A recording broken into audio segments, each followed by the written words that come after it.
আসসালামু আলাইকুম প্রিয় বন্ধুরা, আশা করছি সবাই ভালো আছেন।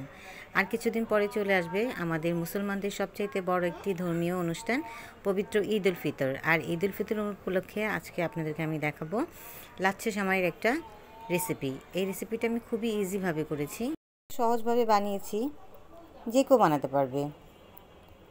প্রিয় বন্ধুরা, এখানে আমি 1 প্যাকেট লাচ্ছা সেমাই নিয়েছি, ঘিয়ে ভাজা লাচ্ছা সেমাই। আপনারা ঘিয়ে ভাজা লাচ্ছা সেমাইটা নেওয়ার চেষ্টা করবেন। প্যাকেটটা খুলে নিব। এরই মধ্যে চুলায় আমি 1.5 কেজি পরিমাণ দুধ জাল করে নিব। দুধটাকে জাল করে অনেকটা ঘন করে নিব। ঢেকে রাখবো। মিডিয়াম টু লো ফ্লেমে আমি দুধটা জাল করে নিব। বন্ধুরা, আমার দুধটা দেখুন জাল করা হয়ে গেছে, অনেকটা শুকিয়ে গেছে, অনেক ঘন হয়ে গেছে। লাচ্ছা সেমাই তৈরির ক্ষেত্রে দুধ অবশ্যই ঘন করে জাল করে নেবেন, তাহলে সেমাইটার টেস্ট দ্বিগুণ বেড়ে যাবে। আমি জাল করে নিয়েছি। এখন এই দুধের মধ্যে অ্যাড করব লবঙ্গ আর এলাচ, দুটো করে। একটু ভালো করে নেড়েচেড়ে নিব। খেয়াল রাখতে হবে দুধটা যেন নিচের দিকে লেগে না যায়। এখন এই দুধের মধ্যে অ্যাড করব লবণ, খুবই সামান্য পরিমাণ। অনেকেই মিষ্টির মধ্যে লবণটা পছন্দ করে না। আপনারা যদি পছন্দ না করেন সেক্ষেত্রে স্কিপ করতে পারেন, তবে আমার মিষ্টির মধ্যে একটু লবণ দিলে ভালো লাগে। এখন এই লিকুইড দুধের মধ্যে অ্যাড করব গুঁড়ো দুধ। 4 টেবিল চামচ পরিমাণ গুঁড়ো দুধ আমি নিয়েছি, আপনারা কম বেশি করে নেবেন। আমি দুধটা সরাসরি দিয়ে দিয়েছি, আপনারা চাইলে পানি দিয়ে গুলিয়েও দিতে পারেন। দুধটা দেওয়ার পর অনবরত নেড়েচেড়ে নিতে হবে, যেন লিকুইড দুধের সাথে গুঁড়ো দুধটা মিক্সড হয়ে যায়। দানা দানা ভাবটা যেন না থাকে, ভালো করে নেড়েচেড়ে নিতে হবে। আমি ভালো করে নেড়েচেড়ে নিচ্ছি।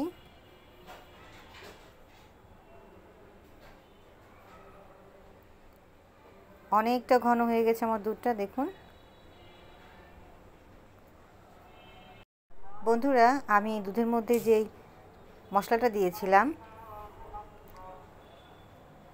এলাচ আর লবঙ্গ, সেটা তুলে নিব। এটা আর দুধের মধ্যে থাকার কোনো প্রয়োজন নেই, কারণ যখন আমরা সেমাই খাবো যদি এটা মুখে লাগে তাহলে খুব খারাপ লাগবে। তাই আমি এটা এখন তুলে নিচ্ছি, কারণ এটার স্মেলটা বের হয়ে গেছে। এখন এই দুধের সাথে অ্যাড করছি আধা কাপের চাইতে একটু বেশি চিনি। বন্ধুরা, আপনারা চিনিটা কম বেশি করে নেবেন। মিষ্টি বেশি পছন্দ করলে সেক্ষেত্রে বাড়িয়ে দিবেন, আর কম পছন্দ করলে সেক্ষেত্রে একটু কমিয়ে দিবেন। চিনিটা দুধের সাথে মিক্সড হয়ে গেলে আমি কিছুক্ষণ জাল দিয়ে চুলা থেকে নামিয়ে নিব। চুলা থেকে নামানোর পরে আমি অ্যাড করব লাচ্ছা সেমাইটা। অল্প অল্প করে অ্যাড করছি, একেবারে দিচ্ছি না। আপনারা যদি একটু দুধে ভেজানো পাতলা সেমাই খেতে চান সেক্ষেত্রে সেমাইটা একটু কম দিবেন, আর যদি ঘন খেতে চান সেক্ষেত্রে সম্পূর্ণ প্যাকেটটা দিতে পারেন, অথবা অর্ধেকটাও দিতে পারেন। সেমাইটা দিয়ে একটু হালকা উপর থেকে নেড়ে চেড়ে নিব। পুরো দুধের মধ্যে সেমাইটা ডুবিয়ে দিব।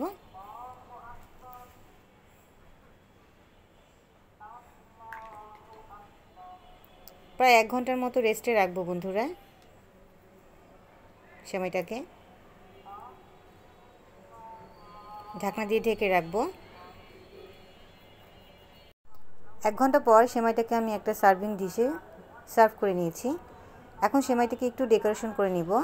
এখানে নিয়েছি কাজু বাদাম, পেস্তা বাদাম, কাঠবাদাম, আর নিয়েছি কিছু কিশমিশ। সেমাইয়ের মধ্যে অ্যাড করে দিব।